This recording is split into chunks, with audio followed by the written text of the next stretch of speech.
it comes to retaining frontline workers, there are two things that keep people in the organization more than anything else, including pay. Frontline workers are more likely to stay if they trust their manager and they like the people they work with. And how often are those factors built in to the first couple of days or weeks on the job so that we start creating that relationship with the manager?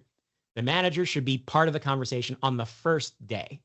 Right? This is the person that you're going to be working with, because the manager to a lot of frontline workers is the company. Right? They're the person that they see. They're the person who makes decisions. They hired them, they pay them, they schedule them. So how do we start creating that connection so that we foster that trust between the manager and the employee early on? And then how do we also focus on building community early on so that people start to meet the people they work with? They're not overloaded with information, struggling just to figure out how the job works. We spend some time training them how to do the basics of the job to get them capable, but at the same time, get them comfortable with their team members. And it's been exciting to see several organizations out there that have significant frontline workforces are starting to prioritize community as part of the onboarding experience to deal with short-term quick quits and short-term turnover.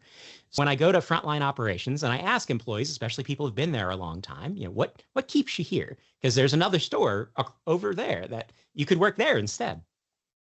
And rarely do people talk about pay. Rarely do they talk about kind of the day-to-day tasks of the job. They talk about people. And, I like the manager here. He helps me get the schedule that I need so I can balance things in my life. I like my coworkers. And then you start talking about, well, I like working for this type of company. I like doing this type of work. So it's balancing the work and the connection and the community piece that I think really makes a difference when it comes to retaining employees, especially early on.